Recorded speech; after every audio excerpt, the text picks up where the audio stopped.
Hello there, good morning. Welcome to Breakfast with Naga Munchetti and John Kay. Our headlines today. A deal for an extra 114 million doses of COVID vaccines. They'll be available for future booster programmes and could combat new variants. A year after the UK became the first country in the world to approve the Pfizer vaccine, the company's boss calls for children as young as 5 to be vaccinated. An emotional Alec Baldwin outlines the events that led to the death of cinematographer Helena Hutchins on a movie set. Well, the trigger wasn't pulled. I didn't pull the trigger. So you never pulled the trigger? No. I would never point a gun at anyone and pull a trigger at them, never. Good morning. Counting the cost of soaring energy bills, another hike next year could mean our gas bills double. There is a warning that millions will struggle to afford to heat their homes. Good morning. It's Thursday, the 2nd of December. The government has ordered an extra 114 million doses of the COVID vaccine to be used for potential booster programmes over the next 2 years. Yeah, the Health Secretary, Sajid Javid, said the deals will future-proof the UK's vaccination programme, as Simon Jones explains. Relax your arms, slight scratch, we're done. The government's promised to offer a booster jab to all eligible adults in England by the end of January. But it's also looking further ahead, to a time when boosters may be needed again and again. So it's secured an additional 60 million doses of the Moderna vaccine and 54 million doses of the Pfizer jab. They will be the latest vaccines that they will have, because as we're seeing right now, there's a new variant, there's potentially new variants in the future. We know that COVID's going to be around for a while. We have to learn to live with it, and one of the ways to learn to live with it is to make sure we've got the vaccines that we need and that they're future-proof. It's exactly a year since this happened. And we have some breaking news for you this morning, because in the last few minutes we've heard that the first coronavirus vaccine has been approved for use in the UK. That was the Pfizer vaccine. 12 months on, more than 150 million first, second and booster jabs of the different vaccines have been administered across the UK. At present, children aged between 12 and 15 are offered a vaccine. The boss of Pfizer, in an interview with the BBC, says 5 to 11-year-olds should get jabbed too.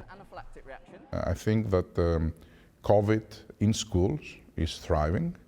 I believe that this is disturbing significantly the education system, and there are kids that will have severe symptoms. So there is no doubt in my mind that the benefits completely are in favor of doing it. While the vaccines continue to roll off the production line, Pfizer has already started work on an updated Omicron version of its jab, should it be needed. The World Health Organization says early signs suggest that most cases of the new variant are mild, but scientists say they still need a few more days to determine its potential threat. Simon Jones, BBC News.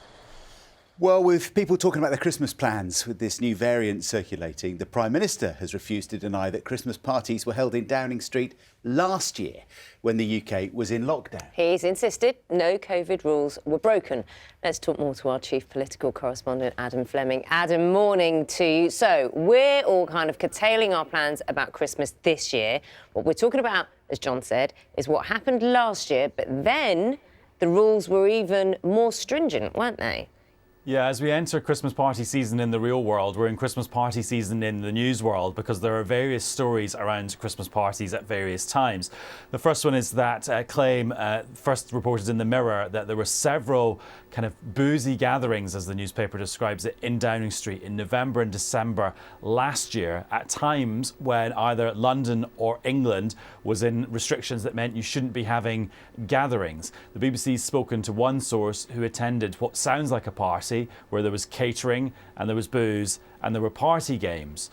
But the Prime Minister is saying that everything that happened in Downing Street in that period was within the rules. Interesting that the Prime Minister is not repeating what I heard from a Downing Street source yesterday, which was an explicit denial that those parties had taken place. What the Prime Minister is saying is a little bit nuanced. Now, the second story is about Christmas parties happening this year, where the government advice seems to be getting a little bit more nuanced as well. Up until yesterday, what the Health Secretary was saying was your party should go ahead as planned, take sensible precautions like making sure the room is well ventilated and maybe taking a lateral flow test to check you don't have COVID before you go.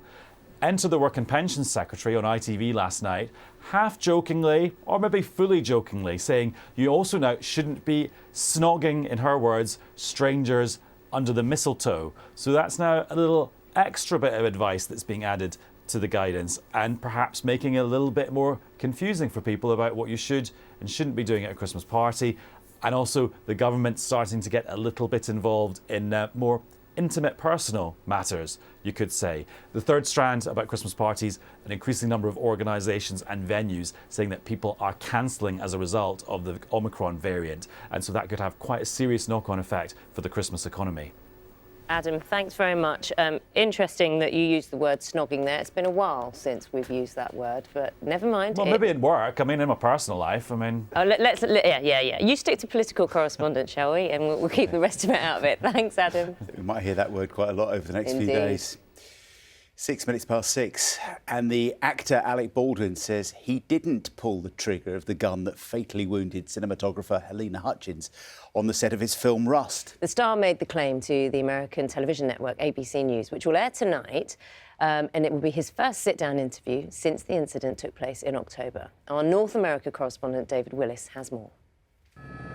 It's 6 weeks since Helena Hutchins was fatally shot on the set of Alec Baldwin's Western movie Rust. Had 2 people accidentally shot on a movie set by a prop gun. But as the weeks have gone by, the circumstances surrounding the cinematographer's death have become increasingly complicated.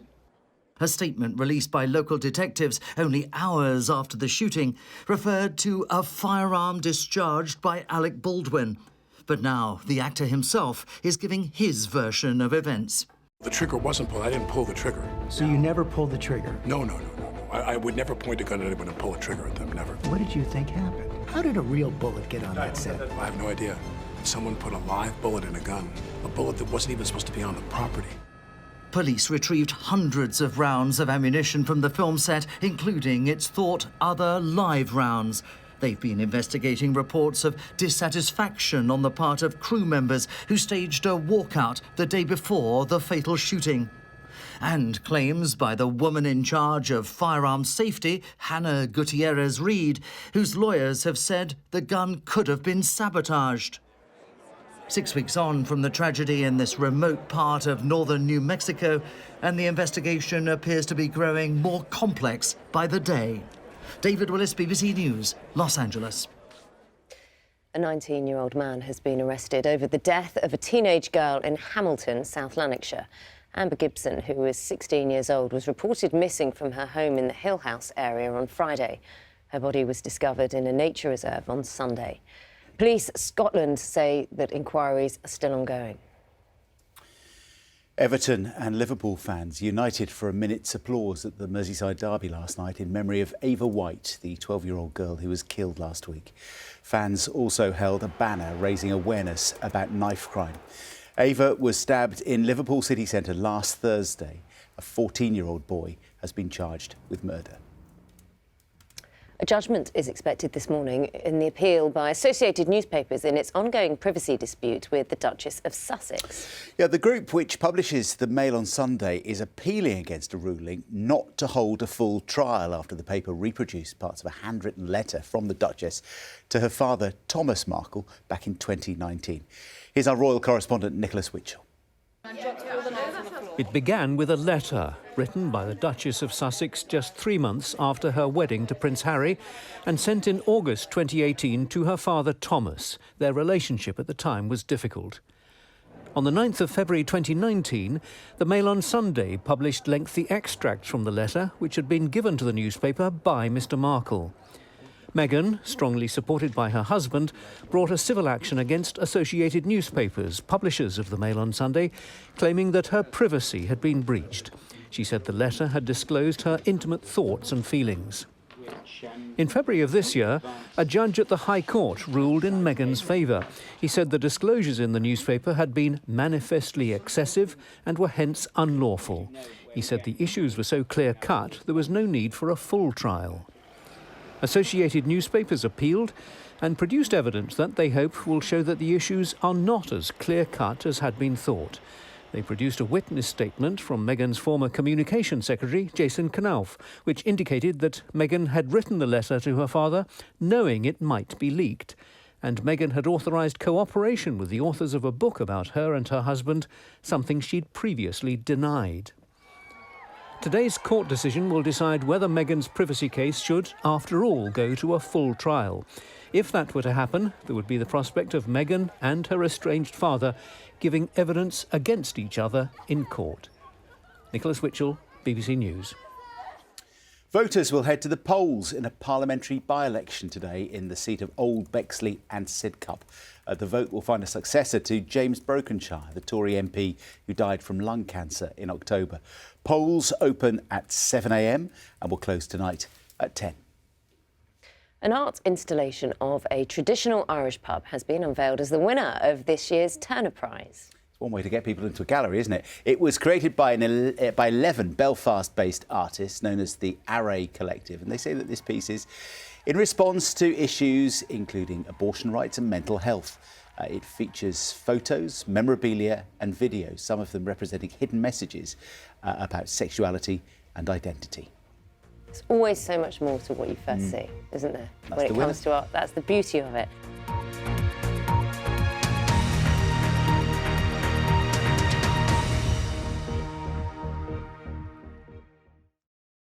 See the headlines as they happen and watch BBC News live in the app and get the full story with bbc.co.uk/news. Follow the story for all the latest with BBC News.